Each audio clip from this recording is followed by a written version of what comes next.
Hello good evening friends. स्वागत है आप सभी का आपके अपने YouTube channel CDP queen Himanshi ma'am पर।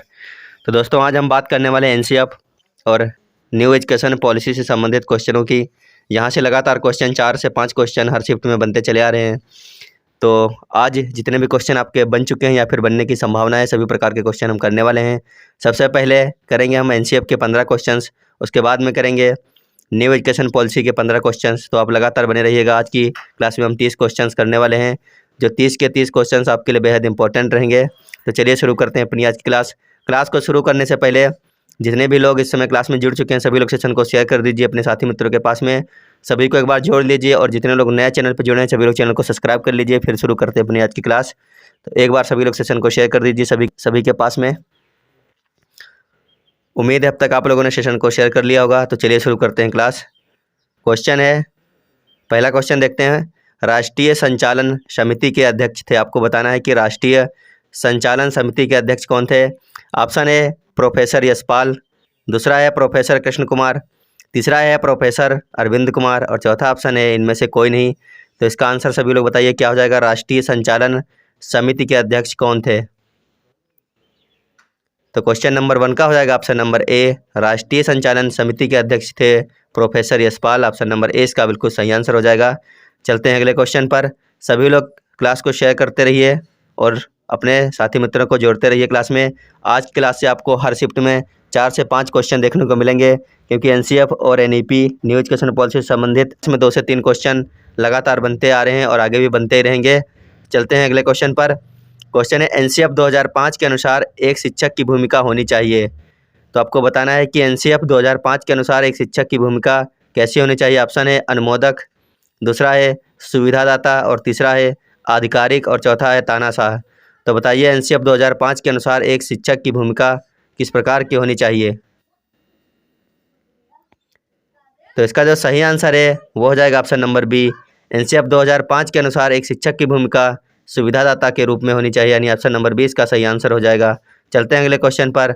क्वेश्चन है, राष्ट्रीय पाठ्यचर्या की रूपरेखा 2005 का उद्धरण निम्न में से किससे हुआ है।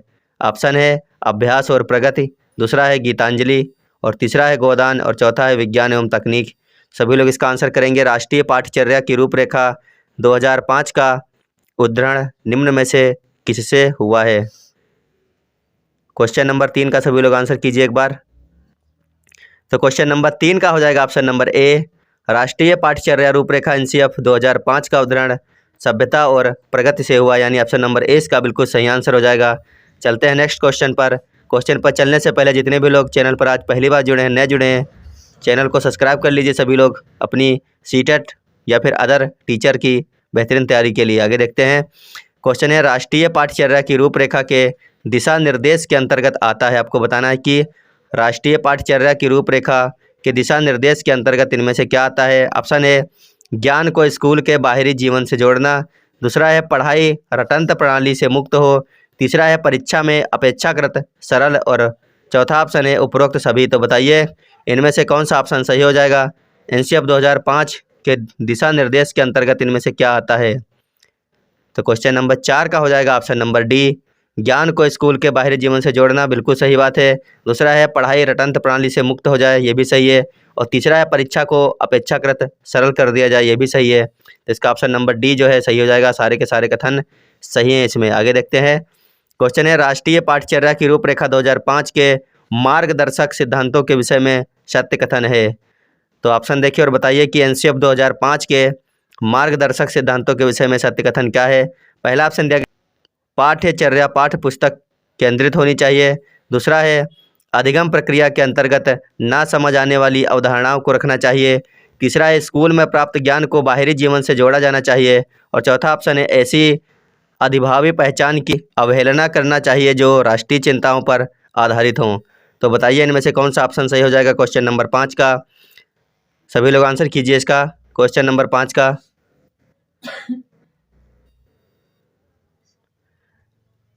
तो इसका जो सही आंसर है वो ऑप्शन नंबर सी, स्कूल में प्राप्त ज्ञान को बाहरी जीवन से जोड़ा जाना चाहिए।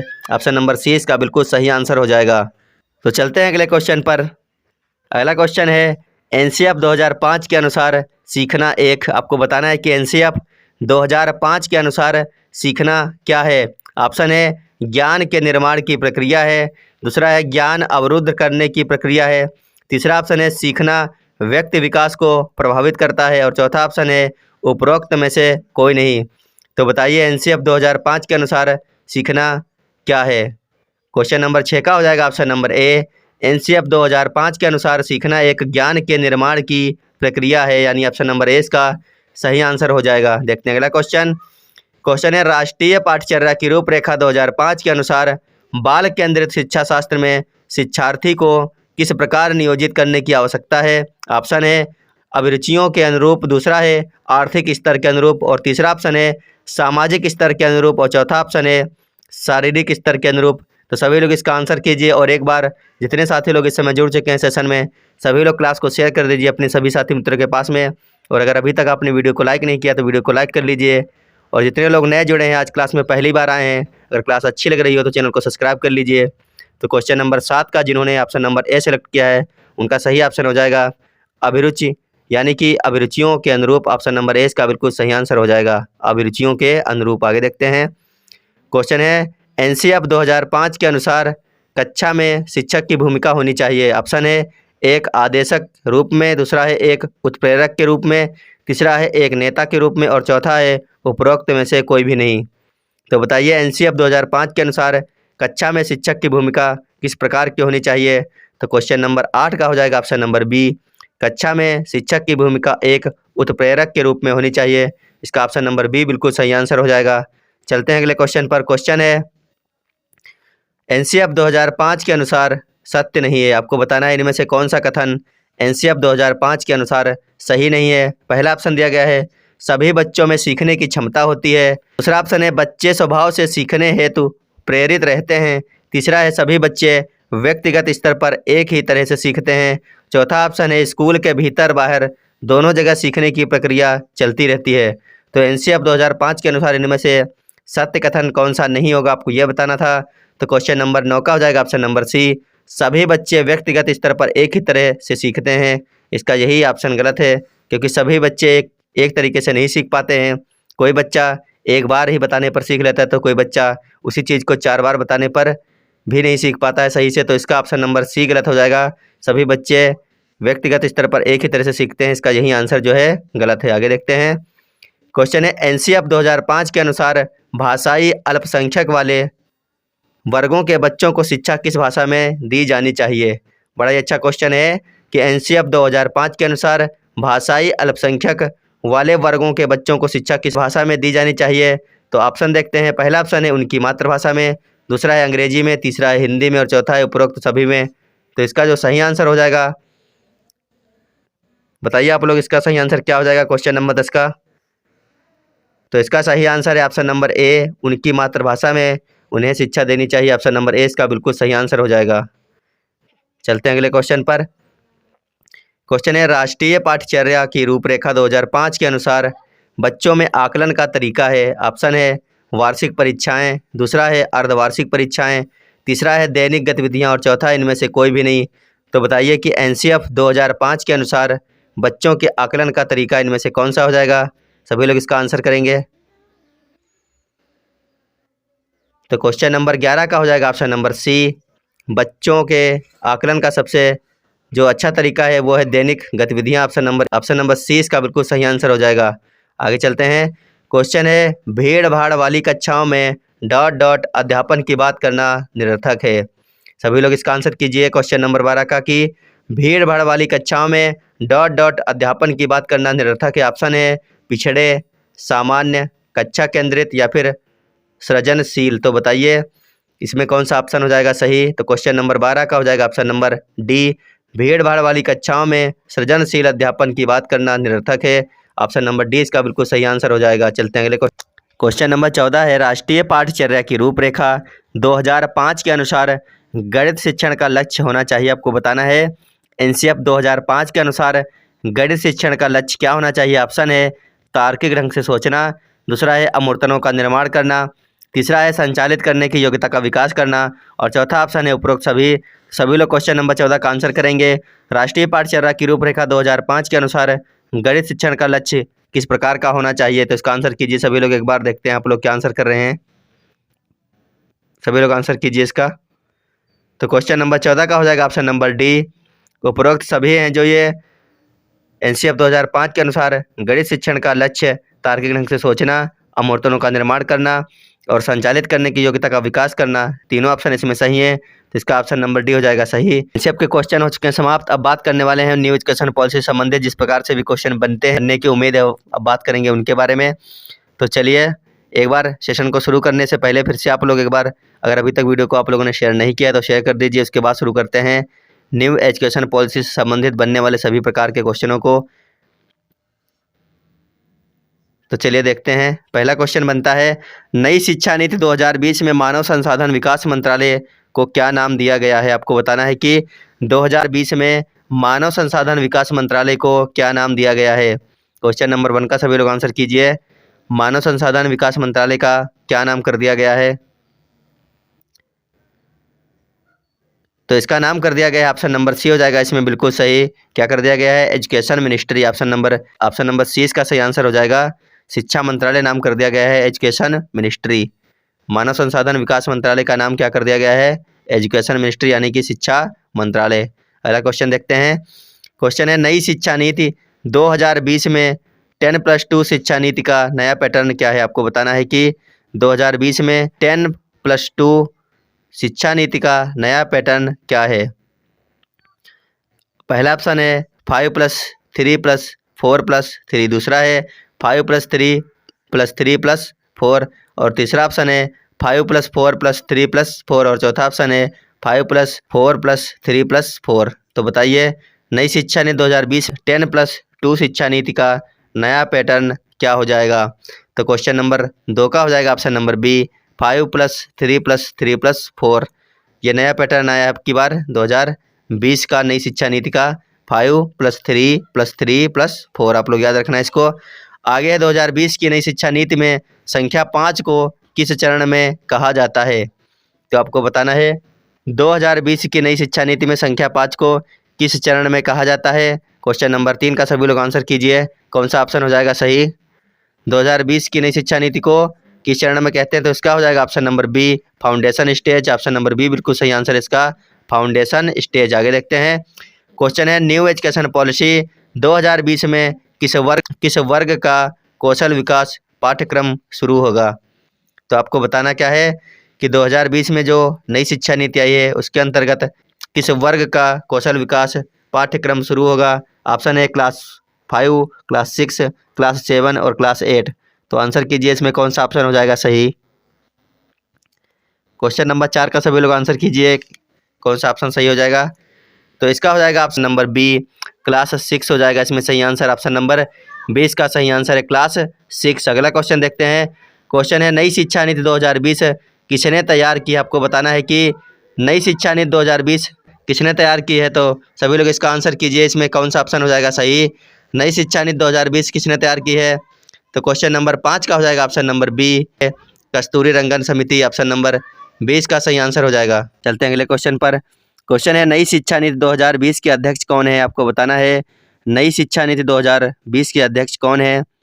सभी लोग इसका आंसर करेंगे। ऑप्शन है कस्तूरी रंगन, दूसरा नरेंद्र मोदी, तीसरा ऑप्शन है रमेश पोखरियाल निशंक और चौथा ऑप्शन है नन ऑफ दीज यानी इनमें से कोई नहीं। तो बताइए नई शिक्षा नीति 2020 के अध्यक्ष कौन है? तो क्वेश्चन नंबर 6 का हो जाएगा ऑप्शन नंबर ए।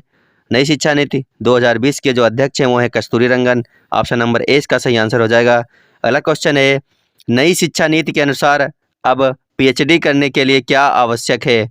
आपको बताना है कि नई शिक्षा नीति 2020 के अनुसार पीएचडी करने के लिए क्या आवश्यक है।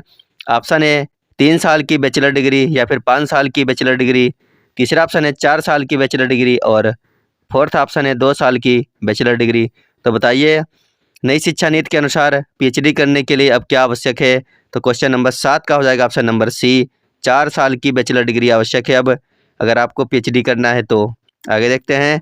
क्वेश्चन है, जीडीपी का कितना प्रतिशत केंद्र सरकार द्वारा नई शिक्षा नीति 2020 में खर्च किया जाएगा? बहुत अच्छा क्वेश्चन है, आपके एग्जाम में बन चुका है और आगे भी बनने की संभावना है इस क्वेश्चन की। तो आप लोग इसको याद रखेंगे कि जीडीपी का कितना प्रतिशत केंद्र सरकार के द्वारा नई शिक्षा नीति में खर्च करने के लिए कहा गया है? तो इसका हो जाएगा सही आंसर ऑप्शन नंबर बी, 6% खर्च करने की बात कही गई केंद्र सरकार के द्वारा जीडीपी का 2020 की शिक्षा नीति पर। आगे देखते हैं।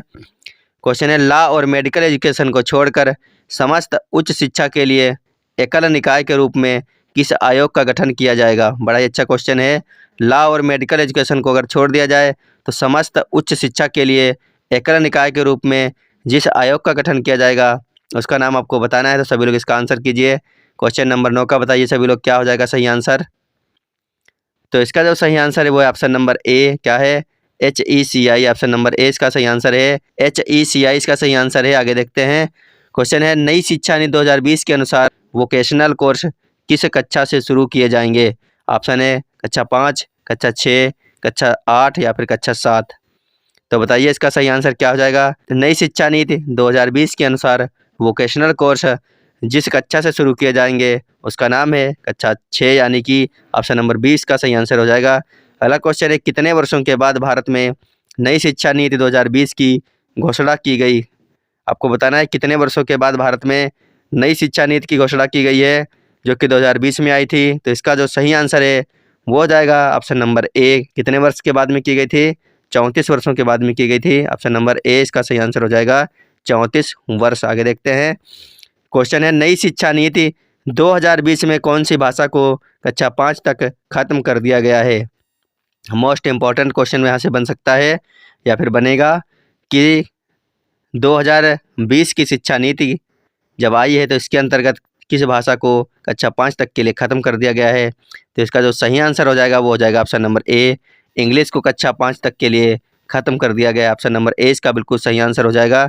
अगला क्वेश्चन है, नई शिक्षा नीति 2020 के अनुसार 5वीं कक्षा तक की शिक्षा किस भाषा में होगी?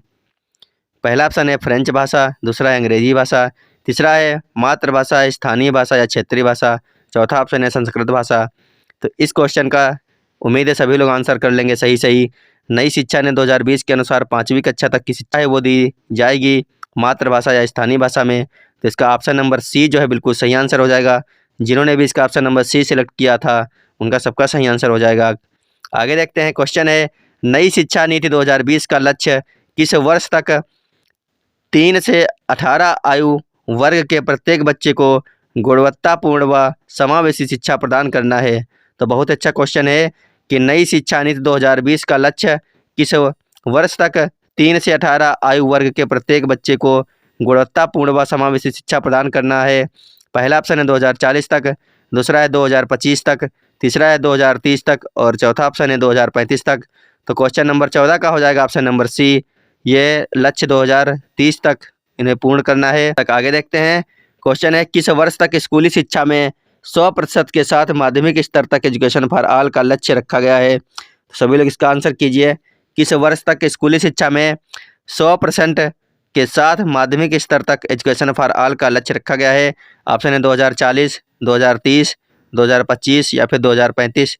तो इस क्वेश्चन का सभी लोग सही आंसर करने की कोशिश करेंगे क्योंकि ये क्वेश्चन बहुत ही ज़्यादा इंपॉर्टेंट है आप सभी लोगों के लिए। तो इसका जो ऑप्शन नंबर बी दे रहे हैं सभी लोग, उनका आंसर हो जाएगा बिल्कुल सही।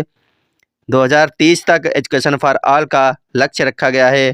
तो इसका ऑप्शन नंबर बी बिल्कुल सही हो जाएगा 2030। ऑप्शन नंबर बी सही आंसर है 2030 तक। आगे देखते हैं। आगे साथियों हमारी क्लास यहीं तक थी। तो आपको बताना है कि आज की हमारी क्लास जो कि एनसीएफ और न्यू एजुकेशन पॉलिसी से संबंधित थी, जहां से लगातार 4 से 5 क्वेश्चन हर शिफ्ट में देखने को मिल रहे थे अभी तक, और उम्मीद है कि आपका अगर एग्ज़ाम आगे आने वाला है तो आपको भी देखने को मिलेंगे।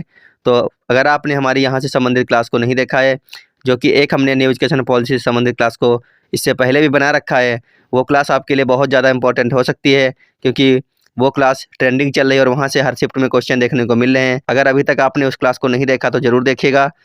फिलहाल अभी के लिए धन्यवाद, और जिनका कल एग्ज़ाम है उनके लिए ऑल द बेस्ट। उम्मीद है कि आपका एग्ज़ाम अच्छा जाएगा क्योंकि आज की जो शिफ्ट हुई हैं उनमें थोड़ा सा हार्ड क्वेश्चन पूछे गए हैं। तो आप लोग अच्छी तरीके से अपनी तैयारी करके जाइएगा एग्ज़ाम में। धन्यवाद, बाय बाय।